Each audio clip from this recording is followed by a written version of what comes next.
Whatever you do, Carax's tentacles trembled as they addressed the Intergalactic Cultural Exchange Summit. Do not let humans tell you 3 consecutive jokes. Do not engage in their knock-knock rituals, and under no circumstances should you ask them why the chicken crossed the road. The assembled alien diplomats shifted uncomfortably in their various containment fields and anti-gravity pods.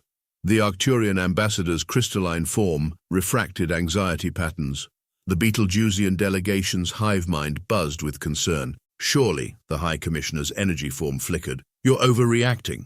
They're just a Type 2 civilization that hasn't even mastered faster-than-light travel. Carax's chromatophores flashed warning patterns in 16 different colors, 3 of which hadn't existed before their Earth assignment.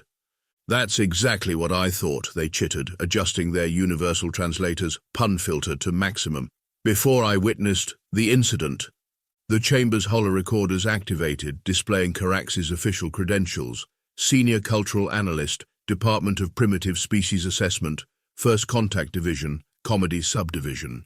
It began 3 Earth months ago, Carax continued, their tentacles curling in remembered terror. I was assigned to evaluate their entertainment industry for potential cultural integration. The holoscreen flickered, showing Carax's first arrival on Earth. Their preliminary report scrolled across the display. Initial assessment. Species shows unusual fixation on narrative patterns, particularly tripled repetition. Hypothesis. Possible religious significance. Further study needed. I was so naive, Carax's voice cracked. I thought it was just cultural, just stories. What exactly are we dealing with? Asked the Centaurian delegate, their quantum probability fields fluctuating with anxiety. Carax's chromatophores displayed the universal pattern for existential dread mixed with bureaucratic resignation. They call it the Rule of 3. The chamber erupted in whispers. Several species simultaneously evolved new organs specifically to express disbelief. Impossible, declared the High Commissioner. The Rule of 3 is a myth, a theoretical construct like human customer service or edible airline food. I thought so too, Carax activated their personal memory projector. But watch this footage from my first field observation. The holoscreen showed a suburban community center. A sign read, 47th Annual Dad Joke Championship. May the worst pun win. Several diplomats immediately activated their emergency shields. No, gasped the Arcturian ambassador. You didn't? I did. Carax's tentacles drooped in shame. I attended a dad joke competition without proper narrative containment protocols. But the quantum comedy regulations clearly state, we didn't know. Carax's chromatophores flashed in defensive patterns. We didn't understand what we were dealing with. How could we? How could anyone predict that 3 consecutive puns about breakfast foods could temporarily transform local spacetime into a waffle? The High Commissioner's energy form dimmed. Show us, are you sure? Carax's tentacles wrapped protectively around their datapad. The footage is disturbing. We need to know what we're facing. Carax sighed, a sound like a deflating accordion filled with regret. Very well, but remember, you were warned. Computer, begin playback of Incident Report Alpha, the dad joke disaster. The lights dimmed, the holoscreen flickered, and in the depths of space, 3 stars aligned in a pattern that suspiciously resembled a winky face. The universe, it seemed, was developing a sense of humor, and that was exactly what Carax was afraid of. The footage showed Carax entering the community center, their official cultural observer badge, clashing terribly with their attempt at human business casual, 3 ties worn as a makeshift belt. Day 47 of Earth observation, Carax narrated into their datapad. Attending local ritual combat, disguised as entertainment. Humans appear to compete through deliberate misuse of language patterns, causing psychological damage to observers. The competition stage featured a middle-aged human male in cargo shorts and sandals with socks. The judge panel held up scorecards showing various forms of groaning. So I told my wife I was going to make a bicycle out of spaghetti, the contestant declared. You should have seen her face when she saw that I spoke past the truth. Carax noted, audience displays signs of distress, possible weaponized wordplay. A second contestant approached. What did the coffee report to the police? I've been mugged. Carax's tentacles twitched as their instruments detected a slight probability disturbance. The community center's coffee machine began making suspicious noises. Fascinating, Carax recorded. Multiple food-based language attacks appear to have cumulative effect. Then it happened. The third contestant took the stage. Why did the cookie go to the doctor? The air crackled. Reality hiccuped. Because it was feeling crumby.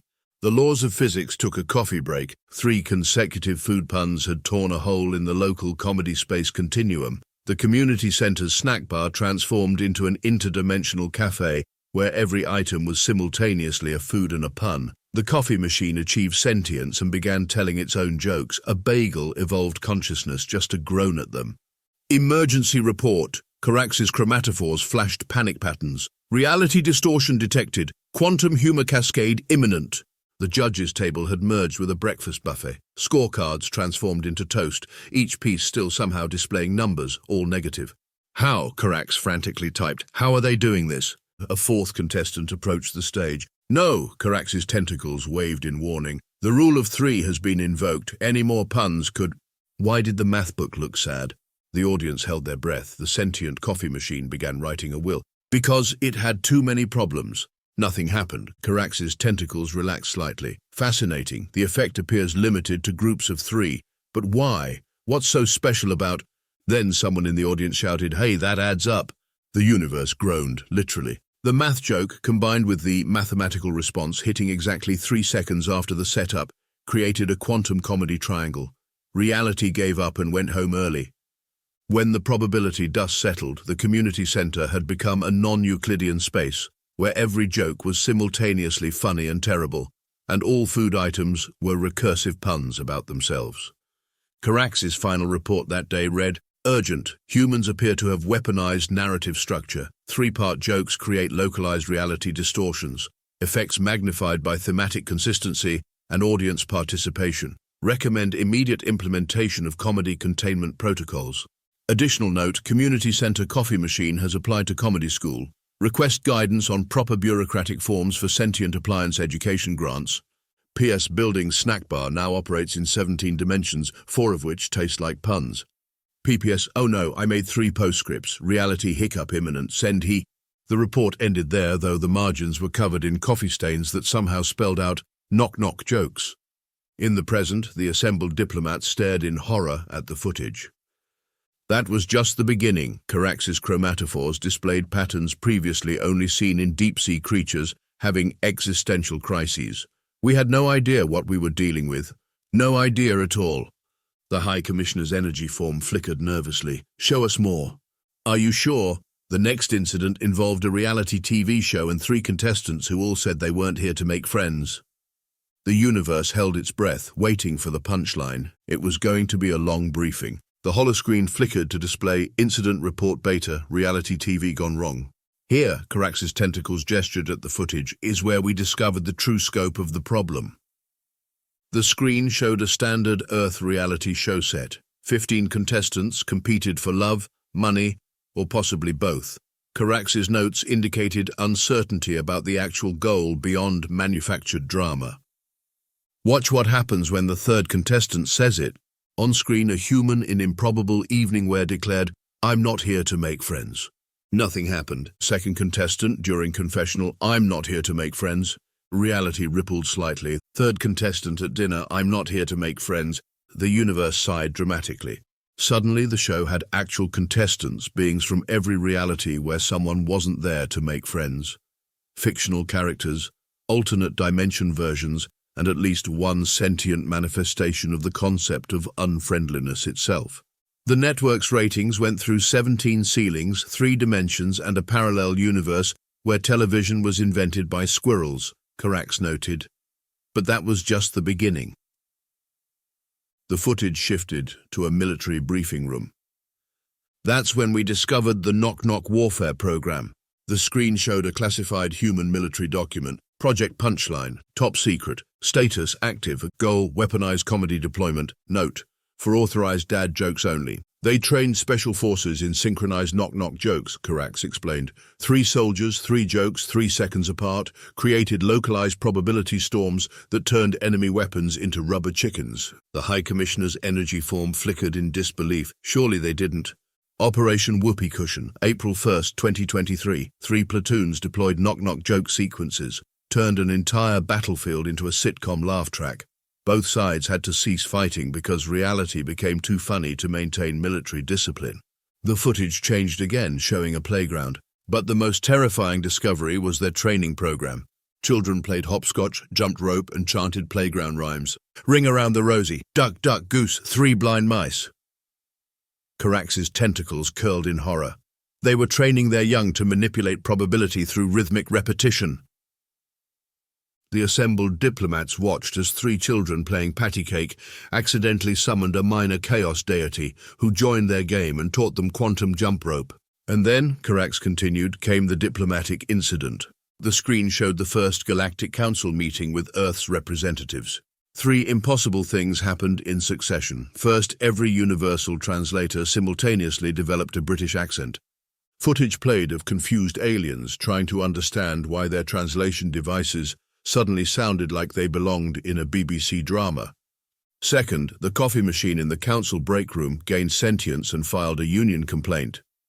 A maintenance report scrolled past noting, beverage dispensary demanding better benefits, shorter hours and higher quality beans, has retained legal counsel. And third, Carax's chromatophores displayed the universal pattern for bureaucratic migraine. The council's main computer began speaking exclusively in limericks. The screen showed chaos as the Galactic Council's entire database restructured itself into 5-line poems. The combined improbability field was so strong, the universe had no choice but to grant Earth full diplomatic status. The paperwork filed itself in triplicate. Carax's tentacles drooped. That's when we realized the truth. Their entire culture, their stories, their jokes, their basic patterns of thought, all of it was designed to exploit this glitch in reality. The footage showed montages of human media. 3 wishes from genies, 3 ghosts visiting Scrooge, 3 little pigs, 3 blind mice, 3 strikes in baseball, beginning, middle, and end of stories, morning, noon, and night, past, present, and future. They've been doing it for their entire history, Carax explained. Every story, every joke, every cultural pattern, all reinforcing the rule of 3. And the universe started playing along. The High Commissioner's energy form dimmed. But surely they don't understand what they're doing? Carax's chromatophores flashed warning colors. That's the worst part. They do now, and they think it's hilarious. New footage appeared, humans deliberately setting up elaborate 3-part sequences, watching reality bend around their punchlines, and laughing as the universe itself got in on the joke. They've weaponized comedy structure, Carax continued. They've turned narrative causality into a science. The High Commissioner interrupted. Don't say it 3 times. Too late. Carax's tentacles wrapped around their datapad in horror as they realized what they'd done. Reality hiccuped again. When it stabilized, every diplomat in the room found themselves holding a coffee cup that told jokes about itself. We have to stop them, the High Commissioner declared, before they discover the rule of 7. Carax's chromatophores displayed the universal pattern for too late. About that, they began just as the emergency alerts started blaring. On Earth, 3 billion humans were gathering, each holding a small card with the same joke written on it. Oh no, Carax whispered, they wouldn't dare. But of course they would, because humans had discovered something far more powerful than faster-than-light travel or quantum computing. They discovered that the universe itself couldn't resist a good running gag, and they were about to tell the biggest joke in history, 3 times, in perfect synchronization. The universe braced itself for the punchline. The emergency alarms blared as Carax's presentation was interrupted by a priority transmission from Earth. This is humanity's response to the Galactic Council's cease and desist order regarding narrative causality manipulation, announced Earth's Ambassador Chen, looking far too amused for someone delivering an official diplomatic message. The council chamber erupted in chaos. The Arcturian delegation's crystalline forms vibrated with anxiety. The Betelgeusian hive mind began stress dividing. They can't be serious, the High Commissioner's energy form flickered. Our demands were very clear. No more weaponized comedy, no more probability manipulation, and absolutely no synchronized joke-telling. Carax's tentacles wrapped around their emergency reality stabilizer. You don't understand. They're not just ignoring our demands. They're going to prove a point. The holoscreen showed masses gathering in cities worldwide. 3 billion humans, each holding identical cards, grinning with the particular satisfaction of people about to participate in the universe's biggest practical joke. Ambassador Chen, the High Commissioner's voice crackled with static. What exactly are your people planning? Chen's smile grew wider. Oh, just a little demonstration. You see, we've been thinking about your theory that we discovered some fundamental flaw in reality's programming. Carax's chromatophores flashed warning patterns. No, they couldn't have figured it out. Figured what out? Demanded the High Commissioner. Think about it, Chen continued. Why would the universe have a built-in response to patterns of three? Why would reality itself recognize human comedy structure? The holoscreen split to show crowds in New York, Tokyo, London, Mumbai, and hundreds of other cities, all checking their watches, all holding their cards, all grinning. We didn't discover this power, Chen explained. We created it. Carax's tentacles went limp with realization. Of course, the patterns were too specific, too human. Thousands of years of storytelling, Chen continued, millions of jokes, billions of people all unconsciously agreeing that things are funnier in threes, that stories work better in threes, that three is the perfect number for any sequence. The crowds on Earth began to move in unison. We literally programmed it into reality. Chen's grin reached previously unknown levels of smugness, and now we're going to prove it, with the oldest, most repeated joke in human history. No, Carax's chromatophores displayed colors previously reserved for supernovae. Not that joke. The probability cascade could. 3 billion humans spoke in perfect synchronization. Why did the chicken cross the road? Reality shuddered. To get to the other side. The universe hiccuped. Why did the chicken cross the road? Spacetime developed a stutter. To get to the other side. Probability fields warped. Why did the chicken cross the road? To get to the other side. The universe gave up. For exactly 3 seconds, every chicken in existence existed simultaneously on both sides of every road. Quantum physics threw up its hands and took a coffee break. Causality called in sick. When reality stabilized, things had changed. The council chamber's coffee machine had achieved enlightenment and was teaching philosophy to the water cooler. Several fundamental constants had been replaced with running gags, and every diplomat present suddenly understood exactly what they were dealing with. You see, Chen's hologram gestured to the chaos. We didn't break reality's rules, we wrote new ones. Through sheer stubborn commitment to our favorite narrative patterns, we convinced the universe itself to play along. The High Commissioner's energy form dimmed with horror. But that's impossible. You can't just... Reality doesn't work that way. It does now, Chen smiled, because enough of us believed it should. And the best part? Now that we understand how it works... Carax's tentacles curled in terror. They're going to try for more patterns, aren't they? Rule of 7 is looking pretty good, Chen winked. And don't get me started on what we could do with the power of friendship. The assembled diplomats watched in horror as human crowds continued celebrating, already planning their next reality-warping joke. So, Chen concluded, about those demands to stop manipulating probability. The High Commissioner's energy form flickered in defeat. What are your terms? Oh, nothing much. We just want official recognition of our narrative causality research program, and maybe some funding for our Department of Applied Comedy Physics. Carax's chromatophores displayed the universal pattern for bureaucratic surrender. We'll need to file the paperwork, the High Commissioner sighed. Of course, Chen's grin reached critical levels, in triplicate. The universe groaned, but like it meant it this time, because humans hadn't just discovered a glitch in reality. They'd spent their entire history unknowingly programming the universe to appreciate a good callback. And now they were going to debug it with puns. The universe didn't stand a chance. 6 months after the chicken incident, Carax stood before a new batch of alien diplomats at the Galactic Council's newly established Department of Comedic Prevention. Welcome to advanced human narrative theory. Their tentacles gestured to a holoboard filled with complex probability equations and joke structures. Or, as humans call it, how I learned to stop worrying and love the pun. The classroom was a strange mix of species, including 3 human consultants, wearing t-shirts with increasingly terrible physics puns. Each shirt's joke was worse than the last, creating a localized field of groaning. Today, Carax continued, their chromatophores displaying the newly standardized pattern for comedic caution. We'll discuss meme propagation and its effects on local reality. A Betelgeusian raised a pseudopod. Is it true humans can alter probability just by making the same joke repeatedly? Rule 1 of human comedy, Carax responded. Never ask about running gags. They take it as a challenge.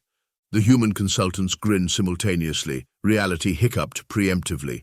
Last week, Carax explained, someone asked why humans liked cats so much. Within 3 hours, every feline in the galaxy had gained the ability to sit in 2 boxes at once.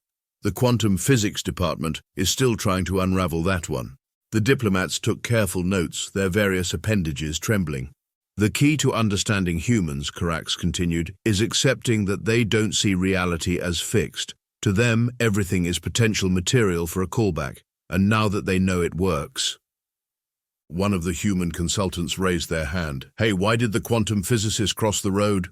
No, Carax's tentacles waved frantically. That's a Class 3 reality distortion event. We haven't installed the probability dampeners yet. To be on both sides at once, the classroom briefly existed in a quantum superposition of laughter and groaning. As you can see, Carax sighed as reality stabilized, humans have weaponized not just comedy, but metacomedy. They're now intentionally setting up circumstances just to create better punchlines. Another diplomat raised an appendage. How do we defend against it? That's the terrifying part. Carax's chromatophores displayed colors previously only seen in cosmic horror novels. We can't. They've already won. The universe itself now operates on narrative causality. The only choice is to adapt.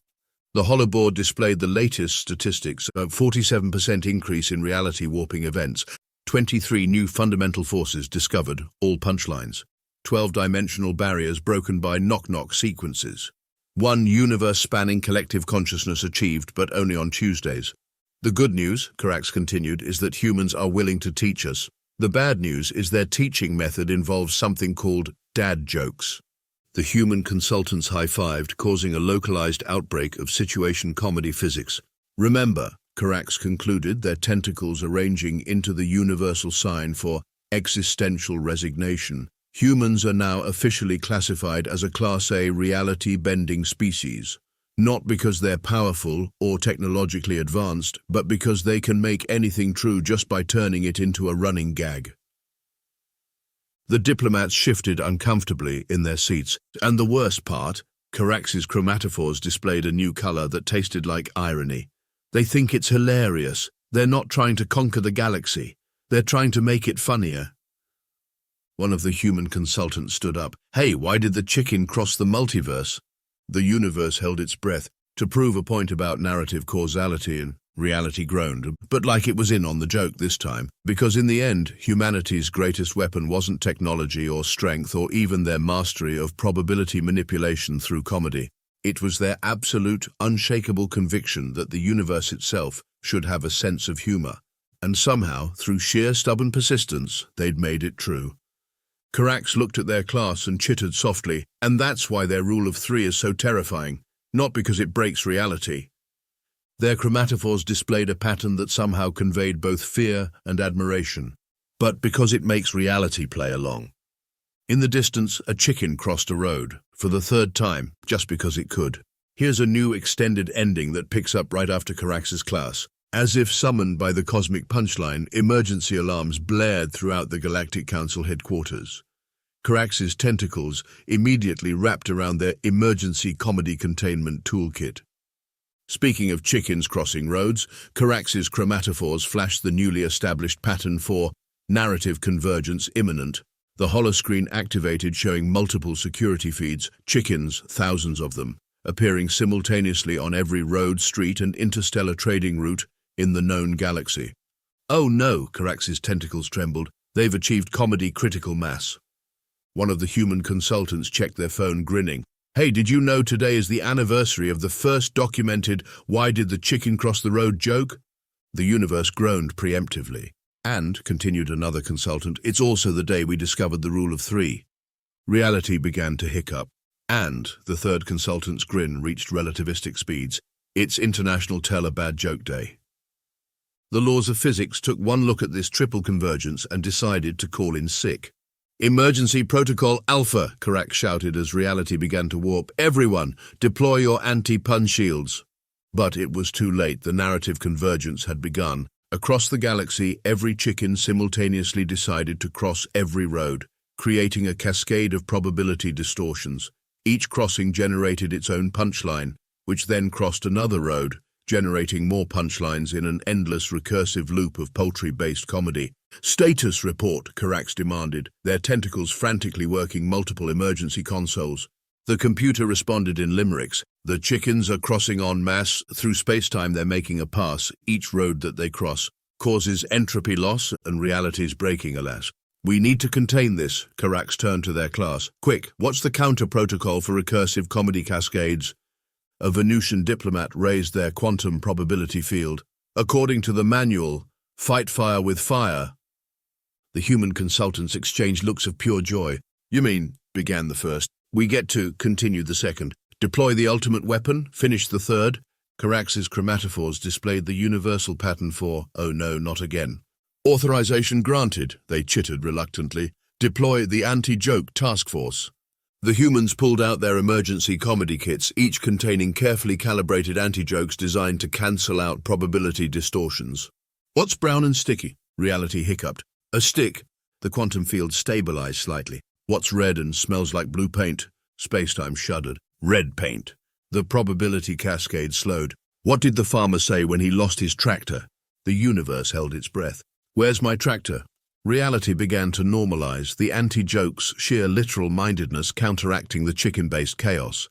But they weren't done yet. Across the galaxy, chickens continued their interdimensional road-crossing spree, each transition generating new probability distortions. "It's not enough," Carax's tentacles twisted in frustration. "We need something bigger, something to reset the entire probability matrix." The human consultants shared another look. "You don't mean—" Carax's chromatophores paled. "Oh yes," they replied in unison, causing several nearby quantum fields to collapse from the narrative weight. "It's time for—" "No, not that, anything but—" "The meta-joke protocol." The universe whimpered. The humans pulled out their final emergency weapons, jokes about jokes. Why did the meta-joke cross the road? Reality stirred uneasily. To subvert narrative expectations. Space-time began to unknot itself. What did the anti-joke say to the shaggy dog story, though? Probability fields flickered. Nothing, because they were too busy deconstructing themselves.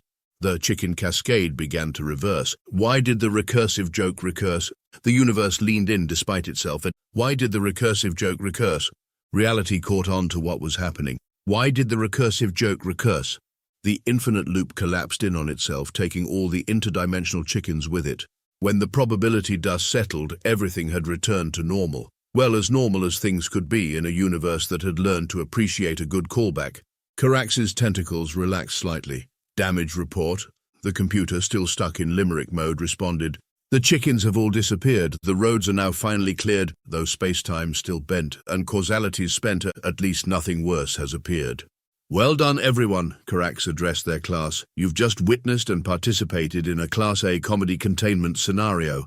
Any questions?" A Syrian diplomat raised their quantum uncertainty field. "Just one. Why do humans do this? Why deliberately destabilize reality for fun?" Carax's chromatophores displayed a new color that somehow conveyed both exasperation and admiration. "Because," they explained, "humans don't see reality as something fixed and unchangeable. To them, it's more like a collaborative storytelling experience, and they've decided the story should be funny. But the risks are exactly why they do it," Carax continued. "They love nothing more than poking the universe to see what happens, and now that they know, it pokes back." The human consultants were already writing new jokes on their notepads, each one carefully calculated to cause maximum narrative disruption. "That's why we created this department," Carax gestured to the classroom's Department of Comedic Prevention seal, which somehow incorporated both a rubber chicken and a quantum probability field. "Not to stop them, we can't, but to channel their reality-warping comedy into safer directions." "Like what?" Carax's tentacles gestured to a series of approved projects. "Faster-than-light travel through synchronized knock-knock jokes. Quantum computing via carefully calibrated pun sequences. Interdimensional communication through shared running gags. Clean energy generated by dad jokes, the groans power entire cities." "We're not preventing comedy anymore," Carax explained. "We're weaponizing it. Constructively." The diplomats looked uncertain. "Think about it," Carax continued. "Humans accidentally programmed the universe to respond to narrative patterns just by believing it should. Imagine what they could do on purpose." One of the human consultants raised their hand again. No, Carax said firmly. Whatever you're about to say, no. But what if we told 3 jokes about telling 3 jokes? Reality hiccuped preemptively. See? Carax's chromatophores displayed the universal pattern for this is exactly what I'm talking about. They can't help themselves. They see reality as one big setup, just waiting for the perfect punchline. And the scariest part, Carax's tentacles curled in a pattern that somehow conveyed both terror and respect. They're probably right. The universe, which had been eavesdropping this whole time, had to admit they had a point. Because in the end, humanity's greatest achievement wasn't bending reality through synchronized joke-telling. It wasn't even discovering that the universe had a sense of humor. It was teaching that sense of humor to be better. One terrible pun at a time. In the distance, a chicken considered crossing a road, then decided not to. Because sometimes the best punchline is no punchline at all. But then it crossed anyway, because some jokes are just too good to resist, even for the universe itself. And somewhere, in a probability field far, far away, 3 cosmic entities walked into a bar. The universe held its breath, waiting for the punchline. It's still waiting, but it's smiling while it waits, because humans taught it how.